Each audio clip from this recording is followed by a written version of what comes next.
Hello friends, स्वागत है आपका अपने यूट्यूब चैनल अंकित एजुकेशन अड्डा पर। आज हम बात करने वाले हैं सीडीपी चाइल्ड डेवलपमेंट, जिसमें आज हम बात करेंगे शैशवावस्था, बाल्यावस्था और किशोरावस्था की प्रमुख परिभाषाएं। कौन से वैज्ञानिक ने क्या परिभाषाएं दी हैं, ठीक है। और ये जो परिभाषाएं देखने वाले हैं वो हम ट्रिक्स के साथ देखेंगे। साथ ही साथ आपको लास्ट में कुछ क्वेश्चन मिलेंगे, उसके जवाब आपको आंसर कमेंट में देने हैं, ठीक है। अब बढ़ते हैं। शैशवावस्था की परिभाषा है। पहले क्वेश्चन देख लेते हैं।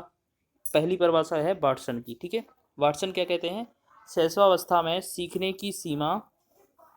और तीव्रता सीखने की सीमा और तीव्रता विकास की ओर किसी अवस्था की तुलना में बहुत अधिक होती है, ठीक है। शैशवावस्था में सीखने की सीमा और तीव्रता विकास की ओर किसी अवस्था की तुलना में बहुत अधिक होती है। मतलब कोई भी अवस्था है शैशवावस्था में ज़्यादा होती है, बस ये बताना है। तो इसमें हमें करना क्या है? सन से याद रखेंगे हम सूर्य, ठीक है, सूरज या सूर्य। अब सूर्य की अगर बात करें, सूर्य की सीखने की सीमा और तीव्रता अधिक होती है, इतना याद रखेंगे। सूर्य की सीखने की सीमा और तीव्रता, ठीक है, याद रखेंगे। सूर्य की सीखने की सीमा तीव्रता अधिक होती है। इससे हमने याद रख लिया। सन से सूर्य हो जाएगा वाटसन, और सीखने की सीमा और तीव्रता हमने वर्ड देखे थे परिभाषा में, ठीक है।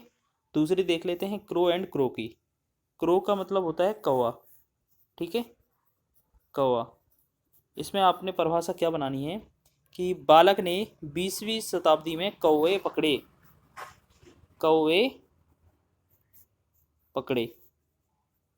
बालक ने 20वीं शताब्दी में कौवे पकड़े। तो कौवे पकड़े से याद हो जाएगा कौवा, क्रो एंड क्रो।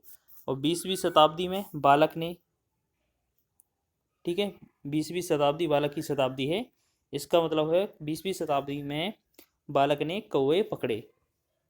तो इससे ही हमारे कीवर्ड मिल जाएंगे। तीसरी इंपॉर्टेंट परिभाषा है वैलेंटाइन महोदय की, ठीक है। अब इसमें बात करेंगे हम।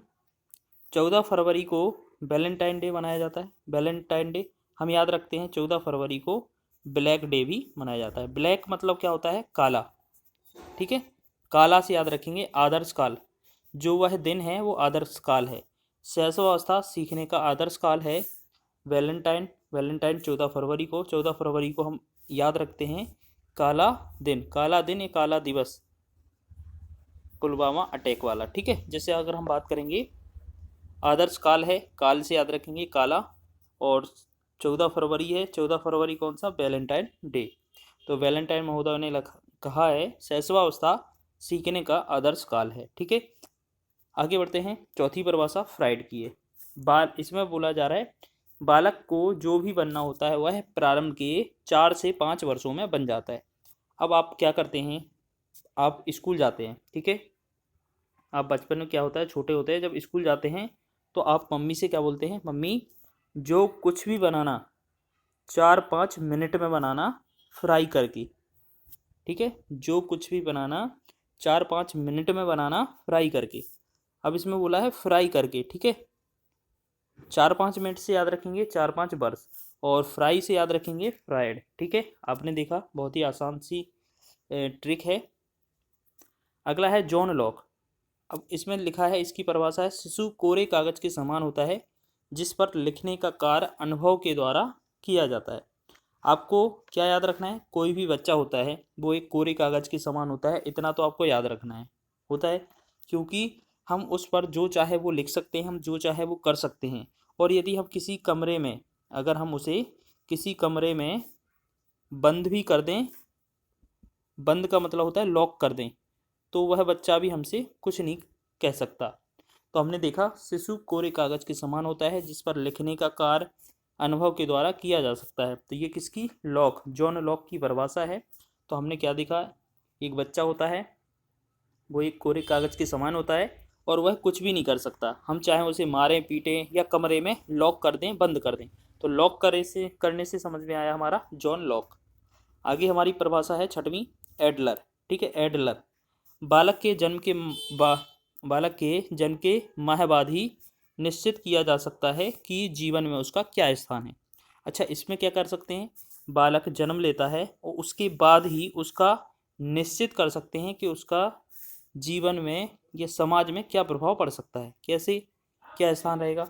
जैसे हमने देखा जन्म के माह बाद, ठीक है, जन्म के माह बाद जो बच्चा है उसका ऐड करके, ऐड मतलब एडवर्टाइजमेंट करके उसका निश्चित स्थान प्राप्त किया जा सकता है, ठीक है, उसका स्थान प्राप्त किया जा सकता है। तो हमने देखा है जन्म के माह बाद ही पता चलेगा और उसका ऐड करके पता चलेगा, ठीक है, उसका स्थान क्या होगा। तो ऐड का मतलब होगा एडलर, ठीक है। 6 परिभाषा ही हो गई।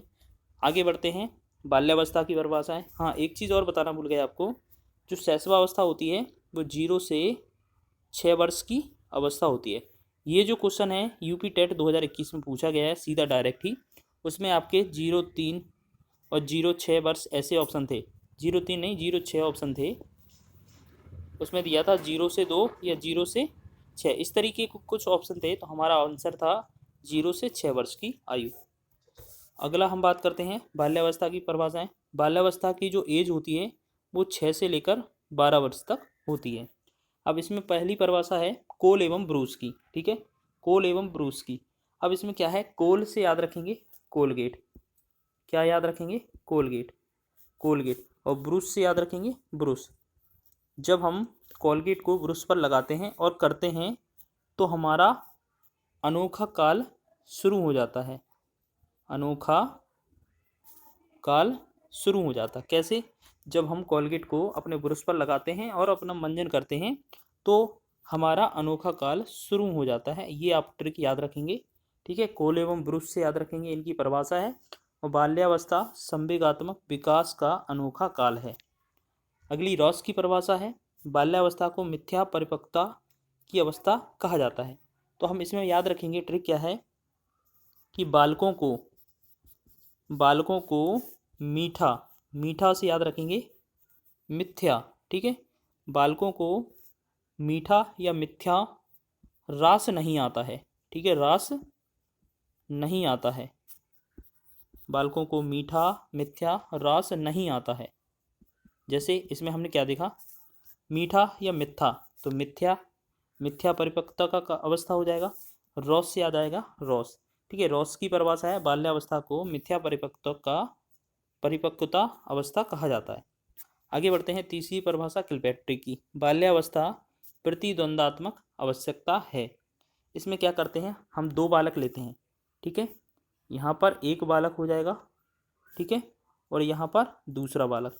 अब ये दोनों एक दूसरे से क्या करते हैं, द्वंद्व करते हैं, प्रतिद्वंद, यानी कि द्वंद्व युद्ध करते हैं और ये एक दूसरे को क्या कर देते हैं, किल कर देते हैं। बहुत ही आसान सी ट्रिक है।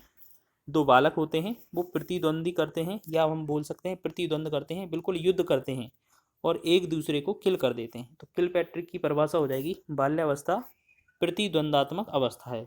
अगला जो परिभाषा है वो फ्राइड की है, बाल्यावस्था से संबंधित है। बाल्यकाल को जीवन का निर्माण काल कहा जाता है, ठीक है। अगर हम बात करें जो जीवन का निर्माण प्रारंभ है, जीवन का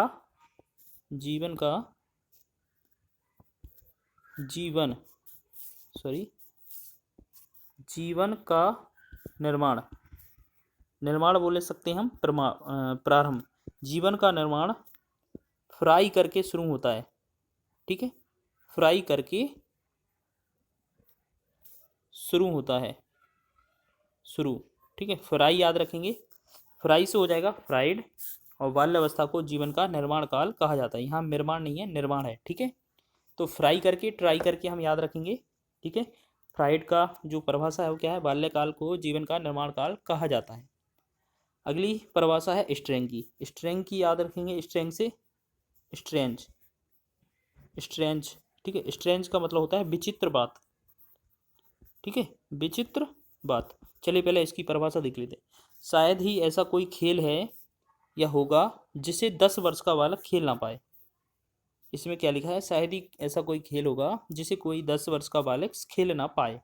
तो आपने क्या देखा, 10 वर्ष का जो बालक है, 10 वर्ष का बालक क्या करता है, सभी खेल खेल सकता है। ये एक विचित्र बात है, बिल्कुल बात है सही। 10 वर्ष का बालक सभी खेल खेल लेता है, यही एक विचित्र बात है, क्योंकि 10 वर्ष का बालक सभी खेल नहीं खेल सकता है, इसलिए यह क्या है, एक विचित्र बात है। तो विचित्र मतलब स्ट्रेंज हो जाएगा, स्ट्रेंज से याद रखेंगे स्ट्रेंग। ठीक है, स्ट्रेंग की परिभाषा है शायद ही कोई ऐसा खेल होगा जिसे 10 वर्ष का बालक खेल ना पाए। अगली बढ़ते हैं किशोरावस्था की परिभाषाएं। किशोरावस्था, अब हमने देखा था 0 से 6 वर्ष की शैशवावस्था, 6 से 12 वर्ष की बाल्यावस्था। अब आगे बढ़ते हैं हम किशोरावस्था की ओर। तो किशोरावस्था है 12 से लेकर 18 वर्ष की आयु। अब इसमें क्या देखते हैं, इसमें कुछ इंपॉर्टेंट परिभाषा हैं, जैसे वैलेंटाइन महोदय। पहली परिभाषा है वैलेंटाइन की, ठीक है। अब पहली परिभाषा में क्या लिखा है, वैलेंटाइन किशोरावस्था अपराध प्रवृत्ति का नाजुक समय है। तो इसमें क्या करते हैं, वैलेंटाइन के दिन के समय या वैलेंटाइन के दिन जिस दिन 14 फरवरी होती है उस दिन किशोर क्या करते हैं, प्रेम का इजहार कर, किशोर प्रेम का इजहार कर, प्रेम का इजहार इजहार कर नाजुक अपराध करते हैं, नाजुक अपराध, ठीक है, अपराध करते हैं। तो आपने क्या देखा, वैलेंटाइन की परिभाषा हो गई, किशोरावस्था अपराध प्रवृत्ति का नाजुक समय है। तो वैलेंटाइन के दिन किशोर प्रेम का इजहार कर नाजुक अपराध करते हैं, ठीक है। अगली नेक्स्ट परिभाषा है रॉस की, किशोरावस्था शैशवावस्था की पुनरावृत्ति है। तो आपने क्या देखा, किशोर या बोलेंगे किशोरों को शैशव, शैशव मतलब बच्चे, शैशव रास नहीं आते हैं, नहीं आते हैं। आपने देखा हो जो किशोर होते हैं, किशोर व्यक्ति, उन्हें बच्चे रास नहीं आते हैं। तो रास से रास हो जाएगा, किशोरावस्था शैशवावस्था की पुनरावृत्ति है, तो इनको ये रास नहीं आते हैं, ठीक है। इसकी परिभाषा हो गई। तीसरी परिभाषा है कोल सैनिक की। इसमें क्या है, हमें याद रखना है, कोल सैनिक किशोरावस्था में किशोर प्राणों को अपने मार्ग में बाधा मानते हैं। किशोरावस्था जैसे आप बात करेंगे 12 से लेकर 18 वर्ष की आयु, इस वर्ष की आयु में बालक क्या होता है या जो किशोर होते हैं उनमें एक चिड़चिड़ापन सा हो जाता है, और वो क्या करते हैं, जो प्रौढ़ लोग होते हैं, प्रौढ़ का मतलब है जो बूढ़े लोग होते हैं, वो बूढ़े लोग क्या करते हैं, जैसे कभी कभार उनसे कह देते हैं अच्छे से पढ़ो, पढ़ाई नहीं करते, ये वो फलाना कुछ ना कुछ कहते रहते हैं। तो वो क्या करते हैं, जो किशोर होते हैं वो प्रौढ़ लोगों को या बूढ़े लोगों को अपने जीवन में एक काल मानते हैं, काल में बाधा मानते हैं, अपने जीवन में बाधा मानते हैं, काल मानते हैं। तो काल से याद रखेंगे कौल सैनिक, ठीक है। किशोरावस्था में किशोर प्राणों को अपने मार्ग में बाधा मानते हैं, काल मानते हैं, आपने देख ही लिया है। अगली चौथी परिभाषा है क्रो एंड क्रो की। किशोरावस्था वर्तमान की शक्ति और भावी जीवन की आशा का परिवर्तित काल है, ठीक है। अच्छा, इसमें क्या करते हैं, क्रो एंड क्रो, क्रो का मतलब होता है क्या, कौवा, ठीक है। आपने देखा है कौवे की शक्ति और आशा, कौवे की शक्ति और आशा कैसी होती रहती है, परिवर्तित होती रहती है। हम याद रखेंगे परिवर्तित होती रहती है, वो क्यों, जैसे हमने क्या देखा, क्रो मीन्स होता है कौवा, और कौवे की शक्ति और आशा परिवर्तित होती रहती है, क्यों, क्योंकि कभी कुछ ही समय में यहाँ होता है, कभी उस जगह होता है, मतलब थोड़े थोड़े समय में यहाँ से वहाँ हो जा सकता है। तो इसलिए हम कह सकते हैं कौवे की शक्ति और आशा परिवर्तित होती है। अब पांचवी परिभाषा और देख लेते हैं स्टैनले हॉल की, ठीक है। तो इसमें कहते हैं स्टैनले हॉल, किशोरावस्था बड़े संघर्ष, तनाव तथा आंधी तूफान की अवस्था है। अब एक बात करें, यहाँ पर एक कमरा बना लिया है, हॉल बना लिया है, ठीक है। यहाँ पर क्या है, एक हॉल है, इसका नाम है हॉल। हॉल का मतलब क्या होता है, कमरा। अब इसमें क्या है, ये जो व्यक्ति हैं वो कौन बैठे हैं, किशोर बैठे हैं इसमें, ठीक है। हॉल में, हॉल का मतलब ये एक क्लास है, ये बड़ा सा हॉल है, उसमें किशोर बैठे हैं, ठीक है, किशोर बैठे हैं, और उस क्लास में अभी कोई टीचर नहीं गया है, या बात करें टीचर यहाँ से चला गया है। तो टीचर यहाँ से चला गया है, तब वहाँ पे कोई टीचर मौजूद नहीं है, तब किशोर क्या करते हैं, जैसे वह आंधी तूफान ला देते हैं, आंधी तूफान ला देते हैं और लड़ने लगते हैं, ठीक है, लड़ने लगते हैं और संघर्ष करने लगते हैं, ये बोलेंगे हम, संघर्ष करने लगते हैं। तो यही परिभाषा थी स्टैनले हॉल की। किशोरावस्था बड़े संघर्ष, तनाव तथा आंधी तूफान की अवस्था है। चलिए, आपने ये शैशवावस्था, बाल्यावस्था और किशोरावस्था की परिभाषाएं पढ़ ली हैं, ठीक है, ट्रिक के साथ। अब बात करते हैं, कुछ क्वेश्चन आपके लिए दिए जा रहे हैं। अगर आपको आंसर आएंगे तो आप प्लीज़ इनका कमेंट में बॉक्स में आंसर दीजिएगा। चलिए, पहला क्वेश्चन है आपका टेस्ट क्वेश्चन। बालक को जो कुछ भी बनना होता है वो प्रारंभ के 4 से 5 वर्षों में बन जाता है। यह परिभाषा किसकी है? क्रू एंड क्रू की, बैलेंटाइन की, फ्राइड की या एडलर की? ठीक है, पहला क्वेश्चन का आंसर देना है। तो आंसर आपको वैसे ही करने हैं जैसे पिछली वीडियो में आप देते चले आ रहे हैं। पहले का आंसर क्या रहेगा, फिर सेकेंड का आंसर क्या रहेगा, थर्ड का आंसर क्या रहेगा, आपको नाम लिखकर बताना है, ठीक है। और साथ ही साथ ये भी बता देना, ये जो पहली नंबर की जो परिभाषा है वो किस अवस्था से संबंधित है, ठीक है। आपको नाम तो बताना ही है किसकी परिभाषा है और किस अवस्था से संबंधित है, ये भी बताना है, ठीक है। दूसरी दूसरी परिभाषा है, बाल्यावस्था संवेगात्मक विकास का अनोखा काल है। यह परिभाषा किसकी है? विकल्प है रॉस, किलपैट्रिक, फ्राइड, कोल एवं ब्रूस, ठीक है। तो आपको दूसरे का आंसर बताना है और साथ ही साथ बताना है ये कौन सी अवस्था है। चलिए, नेक्स्ट तीसरा क्वेश्चन और देख लेते हैं। तीसरा क्वेश्चन है, किशोरावस्था बड़े संघर्ष, तनाव तथा आंधी तूफान की अवस्था है। यह कथन किसका है? रॉस का है, कॉल सैनिक का है, क्रू एंड क्रू का है, स्टैनले हॉल का है, ठीक है। तो ये तीसरे का आंसर यहाँ पर देना और साथ ही साथ इसकी अवस्था बता देना, ठीक है। ये बहुत ही इंपॉर्टेंट पुस्तक है, ये कहीं ना कहीं पूछी गई पुस्तकें हैं, सॉरी पूछी गई परिभाषाएं हैं, पुस्तकें नहीं। पुस्तकों वाला वीडियो तो हम पहले कवर कर चुके हैं। ये सारी की सारी क्या थी? परिभाषाएं। यहाँ से क्वेश्चन अधिकतर पूछा जाने की संभावना है, तो आप इन परिभाषाओं को कवर कर लीजिएगा, हो सकता है आपके एग्जाम में देखने को मिल जाए, ठीक है। और जो 3 क्वेश्चन आपको दिए गए हैं उनका कमेंट बॉक्स में जवाब दे दीजिएगा, ठीक है। मिलते हैं नेक्स्ट वीडियो में।